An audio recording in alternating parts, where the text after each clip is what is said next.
আমার অনেক নামাজ কাজা হয়ে গেছে, এগুলোর জন্য এখন কি করণীয়? আপনি জীবনে অনেক নামাজ বাদ দিয়েছেন, এই নামাজগুলো পড়তে হবে কিনা? দুই রকমের মত আমাদের সমাজে শুনতে পাওয়া যায়, এবং ওলামা ইকরামের দুই রকম মত আছে। যে সমস্ত ওলামা ইকরামের মতে ইচ্ছাকৃত নামাজ ত্যাগ করলে কাফের হয়ে যায়, ভালো করে বুঝেন, ইচ্ছাকৃত নামাজ ত্যাগ করলে কাফের হয়ে যায় মানুষ, মানে অমুসলমান হয়ে যায়, তাদের মতে আপনি আগে যে নামাজ বাদ গেছে, পড়েন নাই, সেগুলো আর এখন পড়া লাগবে না, কারণ আপনি আগে কাফের ছিলেন, এখন মুসলমান হয়েছেন। কাফের থাকাকালীন সময় নামাজ বাদ গেলে এটা পড়া লাগে না। সূত্রটা বুঝতে পারছেন? এখন আপনি আগে কাফের ছিলেন, মুসলমান ছিলেন না, এটা মানেন কিনা?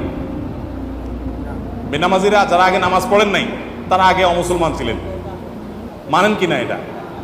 ও, তো সেই ক্ষেত্রে আপনি আমি এই কথা এই জন্য বলছি, অনেকে বলে যে হুজুর, অনেক হুজুররা বলেন যে আগের নামাজ যেগুলো কাজ আছে সেগুলো আর পড়া লাগবে না।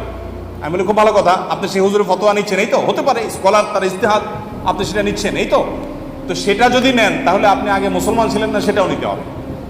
বলে না, সেটা তো নেব না, তাহলে সুবিধা মতো নিলে তো হইল না। বুঝেন না কথা?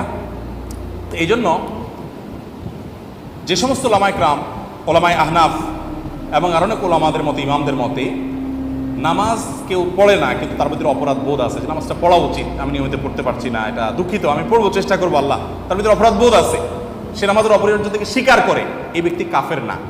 যার কারণে মুসলমান হওয়ার কারণে তার এই যে নামাজ বাদ গেছে এগুলো সে পরবর্তীতে কাজা করতে হবে। সেই হিসাবে আপনার যত নামাজ কাজা আছে সেগুলো এখন পড়ে ফেলবেন। এখন কত অনেক নামাজ হিসাব করতে পারি না, তো কাউন্ট করেন, আপনি প্রাপ্ত বয়স হয়েছেন এত বছরে, কন্টিনিউ নামাজ শুরু করছেন অমুক বছরে, মাঝে গ্যাপ এত বছরে, তাহলে প্রতি বছর এত বছরে কতদিন হয়, প্রতিদিন কত ওয়াক্ত হয়, একটা ক্যালকুলেশন করে আনুমানিক একটা ফিগার বের করেন যে এর কম হবে না, এর বেশি হবে না, কম হবে, তাহলে বের করে এবার আপনি সেই নামাজটা প্রতিদিন কিছু কিছু করে পড়ে পড়ে শেষ করার চেষ্টা করুন। শেষ করতে পারেন নাই কিন্তু আমৃত্যু আপনি চেষ্টা করে গেছেন, আল্লাহ তাআলা আপনাকে মাফ করবেন, আশা করা যায় ইনশাআল্লাহ।